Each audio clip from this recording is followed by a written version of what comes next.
This is Pet Life Radio. Let's talk pets. The views conveyed by the guests on this program do not necessarily represent the views of the host or owners of the Doggy Diva Show and do not necessarily constitute endorsement of products. Medical information shared by the guests on this program are those of the guests and are for informational purposes only. They should not replace the medical advice of your veterinarian. Hi, this is Susan Marie from the Doggy Diva Show. This episode features helpful advice for Pet Poison Prevention Awareness Month and an award-winning canine mystery author. That's what's on our show, so let's get started. Come here, babies. It's time for a treat, the Doggy Diva Show. Here's national award-winning author and animal advocate, Susan Marie. Hi, welcome to the Doggy Diva Show, the show for animal lovers. I'm your host, Susan Marie, and as always, I'm joined by my canine co-hosts, the Doggy Divas themselves. Thank you for joining us today as we bring you the experts in the pet and animal world right to you. Contact us at thedoggydiva.com. That's the DOGGYDIVA.com. We love hearing from you, so go grab a cup of coffee and your pet's favorite treat, and we'll be back in just a moment. Take a bite out of your competition. Advertise your business with an ad in Pet Life Radio podcasts and radio shows. There is no other pet-related media that is as large and reaches more pet parents and pet lovers than Pet Life Radio. With over 7 million monthly listeners, Pet Life Radio podcasts are available on all major podcast platforms. And our live radio stream goes out to over 250 million subscribers on iHeartRadio, Odyssey, TuneIn, and other streaming apps. For more information on how you can advertise on the #1 pet podcast and radio network, visit PetLifeRadio.com/advertise today. Let's Talk Pets on PetLifeRadio.com.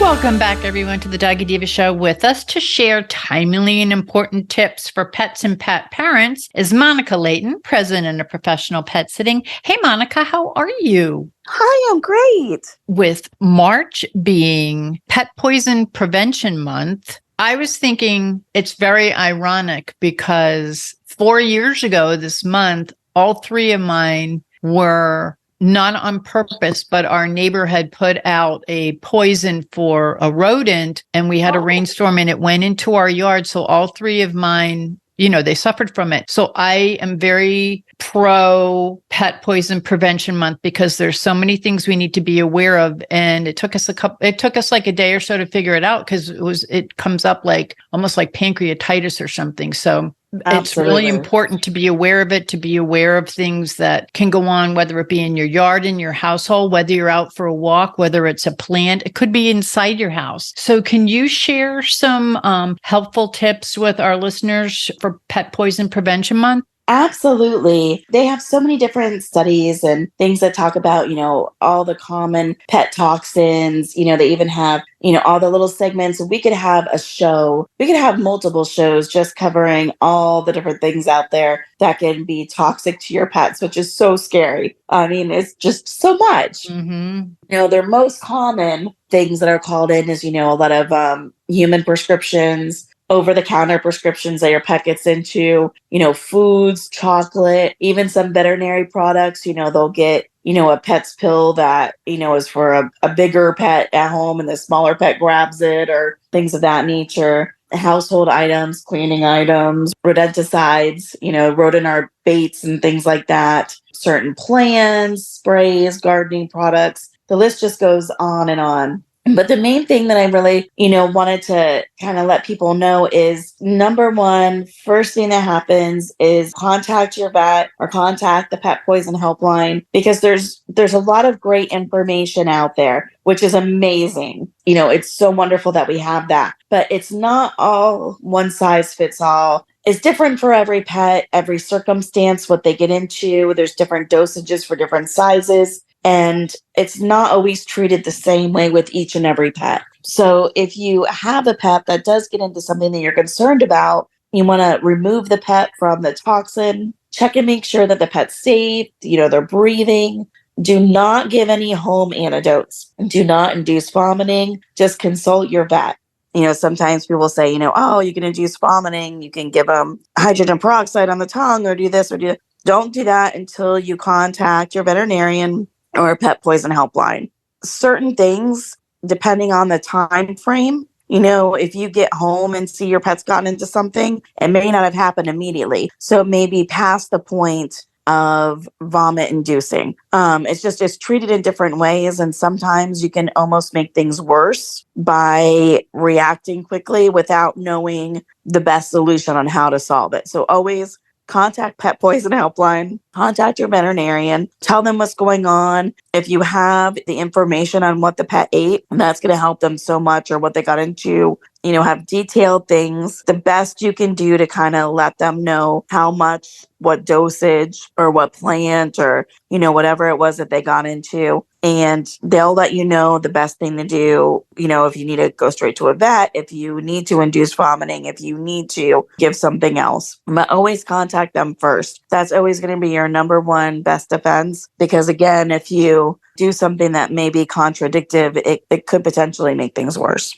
And that's so important, Monica. Like for myself, I had no idea what it was. By the second one, the next day we figured it out. And because we do everything, so it's definitely not, we do the very natural, the pest care, but not everybody does. So which I learned how things can happen and kind of spiral out of control, and you're not in control of it. So that's why it's so important to be aware. And it's really important to call your vet right away to give you the best advice, because you could be inducing vomiting thinking that you're doing the right thing when there could be something totally different wrong. It may not be what you think it is. So it's always important to call your vet. And also the pet poison hotline. That's another number that's up on my refrigerator. Can you share with everyone what that pet poison hotline is? Yeah, so Pet Poison Hotline, it is staff veterinarians. They are around the clock 24/7. So if your vet's office is closed, you can call them. They do charge a fee. It's $85. And that $85 fee is per incident.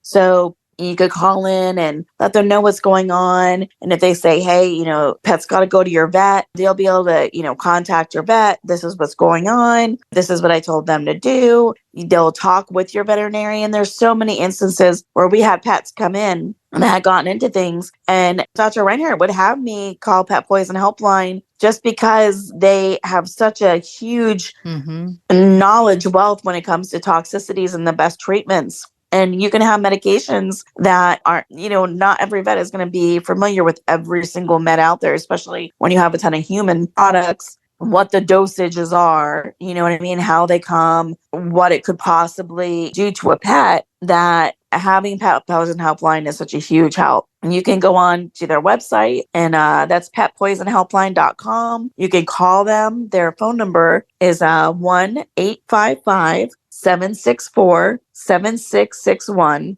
And like I said, there is a fee involved, but just like if you were to go to a veterinarian, there's going to be a fee involved either place. But they are going to know firsthand exactly what's going to do to your pet, what signs to be looking for, when to go for help, and how to help along the way. And having spoken with them myself, they're very good and very thorough, and they guide you very well. And, they help you to make decisions. So I had one of my dogs, this was quite a few years ago. We had someone come over to the house who didn't have their purse shut, and they had ibuprofen in it. And one of my dogs decided to feast on some. And we called the Pet Poison Hotline because, of course, it was a Sunday. And they walked us through everything, what to do. And when we had they gave us the information to give the emergency room vet. And, they're very, very good. Just for the listeners, one more time. Obviously, we're going to call our vet right away, but can you just give out the Pet Poison Hotline one more time so that, they can write it down? So it's petpoisonhelpline.com.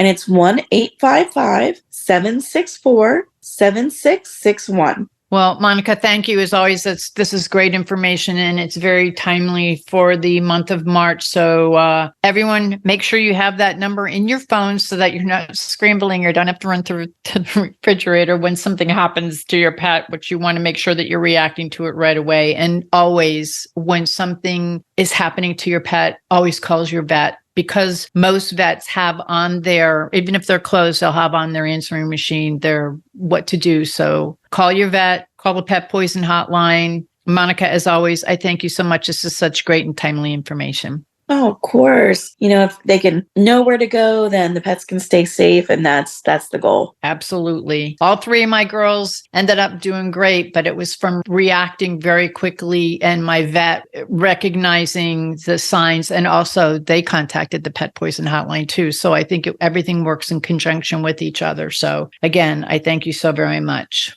Thank you. And we'll be back in just a moment.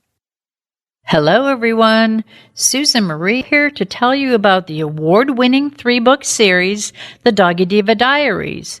It is a trilogy of heartwarming and inspirational stories about Miss Olive, a lonely little rescue pup, hoping to find her forever family and friends and a life filled with love. In this series, Miss Olive learns that it doesn't matter what you look like on the outside, it's the kindness and love you have on the inside that counts. Available at Amazon, Barnes & Noble, and other online booksellers. And please visit us at thedoggydiva.com for more information. Thank you, everyone.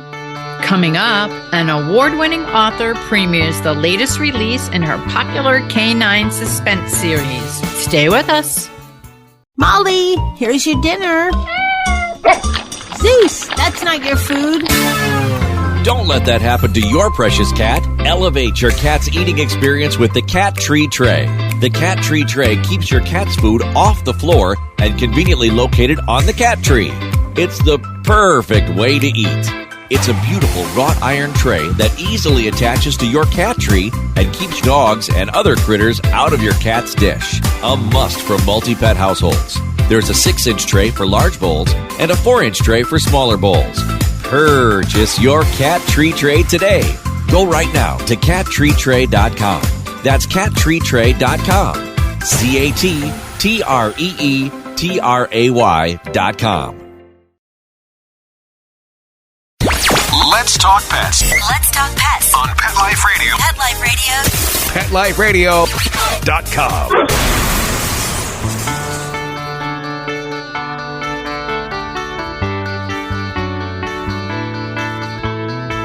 Welcome back, everyone, to the Doggy Diva Show. Kathleen Donnelly is an award-winning author and a canine handler for a private narcotics dog detection company who utilizes and draws from her real-life experience as a canine handler to instill realism into her popular National Forest Canine Mysteries book series. Kathleen is with us today to premiere her 3rd book in the National Forest Canine Mystery book series, Killer Secrets, and we want to welcome back Kathleen. Hey, Kathleen, welcome back. Hi, it's so great to be back. Thank you so much for having me on the show again. I really appreciate it. Oh, it's always our pleasure. And your books, I love them. So, and I know that the listeners do. But for some of our first-time listeners, can you tell us about your canine handler background and how this work inspired you to write this series? Sure, I'd be happy to. I have worked since 2005 for a private company called Sherlock Hounds Detection Canines. And we utilize our canines to go into mainly schools, and they are trained to find drugs, alcohol, and gunpowder. And so our big goal is just to keep schools a safe environment and a great learning place and help kids make better choices. So that's my background. As I worked with my dogs, I was really lucky working with several trainers to see police dogs in action and other types of law enforcement dogs, bomb dogs, and all sorts of, it's just amazing what dogs can do. So all the different jobs. And this book idea started to form that I wanted to have a canine handler and her Malinois solve mysteries. And as it developed, I found out the Forest Service had a canine unit, which fascinated me. Those canines really become backup officers for the law enforcement officers because they're often out in, the wilderness on their own with only the dog as their backup. So it just made for a fascinating job and taking it into fiction and having fun creating this story with it. Well, and you do such a wonderful job. And I personally love all mysteries, well, books in general that have like an animal theme through them. And I truly appreciate the strong bond bond between Forest Service Officer Maya Thompson and her canine partner, Juniper. And, for those who may be catching up in the series, can you tell us about them and what they've experienced in your first two books in the series, Chasing Justice and Hunting the Truth? Sure. One of my goals in writing the National Forest Canine series was to really show an officer and their canine coming together and sort of that bonding process, how it goes. So I think the books, not only, you always have a character arc in books, but this also has an arc as far as Maya and Juniper bonding. So in the first book, Maya is forced to take Juniper on as a canine. She actually comes into the book not wanting to do canine handling again due to some past experiences, but her best friend, who was Juniper's handler at the beginning of Chasing Justice, dies he's murdered. And in order to solve the murder, she has to face that fear of working a dog again. And together, she and Juniper solve her friend's death. And then in book 2, they've been together for a while. They've passed certification. They're starting to bond and work together. And Juniper and Maya end up solving the cold case murder of her mother and grandmother and finding out the truth about what happened in the past. And they go off into the wilderness together and track some pretty dangerous criminals. Now, in book 3, I love it because Maya is a very strong female character. And of course, Juniper is strong too. I love Juniper. But in the third installment, can you just tell us a little bit about Killer Secrets? Because it kind of has a whole different twist on it. It does. Killer Secrets goes in a little different direction. One thing I learned about the Forest Service is because the national forests are so big, the law enforcement officers and canines end up working with multiple agencies. So different counties, different sheriff's offices in those counties. And so I decided for book 3, I would go ahead and take Maya and Juniper out of their usual home base and take them to a new county where they deal with a sheriff who's not maybe who he seems, and there's a serial killer on the loose who's made his dumping grounds the national forest. And the bodies are revealed when an avalanche comes down a mountainside. So obviously this is set in January. So they have to go over and solve these murders and figure out who the serial killer is before he catches them. Ooh, and I love an atmospheric, like with the avalanche and all that. That brings so much to the story. Oh, that's awesome. Now, Maya and Juniper,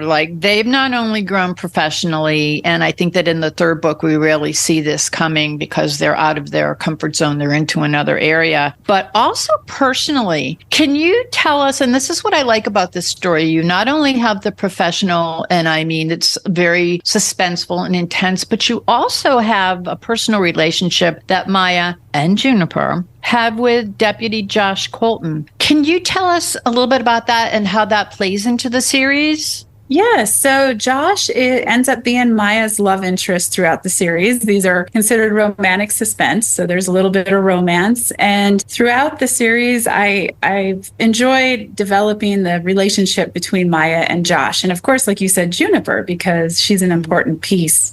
Josh loves Juniper as much as Maya does, which is really important to Maya. And so in book 3, their relationship gets pushed a little bit and they will work they break apart a little bit and come back together. And it was really fun to write, to see how these two characters would go through some tough times together and face some adversity together. Well, and in real life, I think that happens to so many people. So those reading the books, such as myself and other listeners right now, are probably, they could either identify it or know someone who they can identify with. And it's always good when people reunite, but maybe they go through a little bit, which shows realism in that relationship. So I truly appreciate that. Now, and as you know, I really enjoy the series. It has that edge of the seat suspense, plus the importance of both the professional and personal aspects of the human animal bond. So I have to ask you, Kathleen, is there going to be a book 4 in the National Forest Canine series? And if there is, could you possibly share anything with us?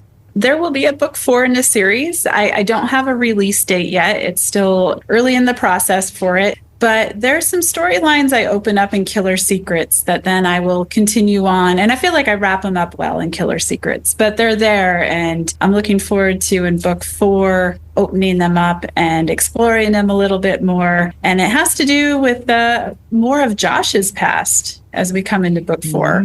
So that'll be fun. And of course, again, Juniper will play a big role in helping solve the crime and helping Maya fight crime. So it's going to be a lot of fun. And I actually have a rough storyline for book 5 as well, but that one's not as developed yet. Wow. So that gives us a lot to look forward to. Yeah. I love Definitely. that. Yeah. And I have to tell you, I read a lot of books that have a lot of dog lead characters, and Juniper's one of my favorites. I have to tell you that I love Juniper. Not that I know her in real life, but I do in real life know a dog that reminds me very much of Juniper. So love Juniper. So Kathleen, where can the listeners go to learn more about you, learn more about the National Forest Canine book series, including the release of the 3rd book in the series, Killer Secrets? Yeah, great question. They can go to my website. It's KathleenDonnelly.com. On that website, you can sign up for my newsletter. The newsletter gives tons. I send it out towards the end of every month, and it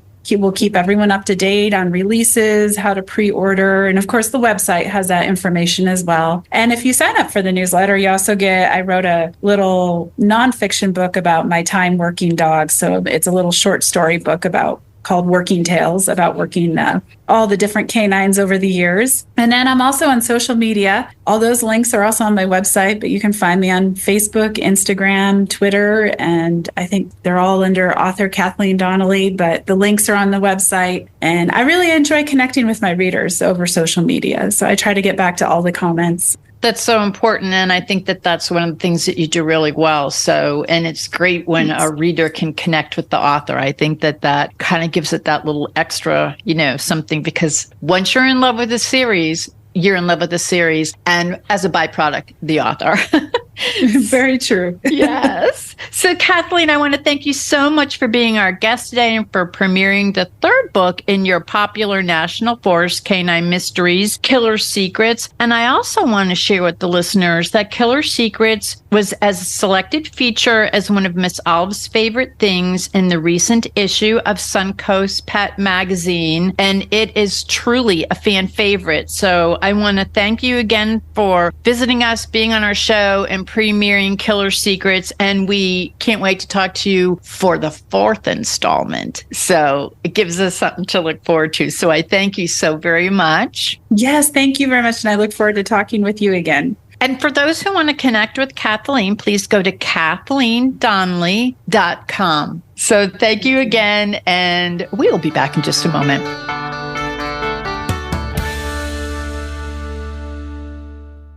Begging to hear more of your favorite show?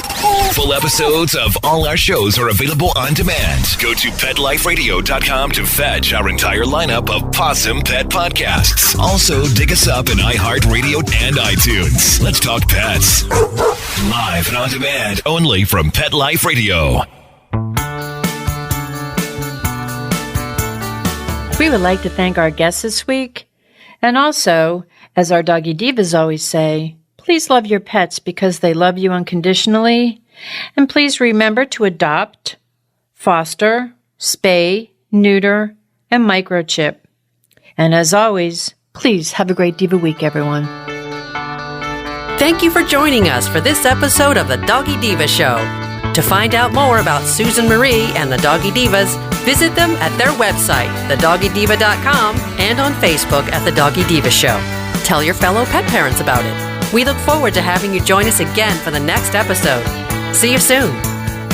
Let's Talk Pets, every week on demand, only on PetLifeRadio.com.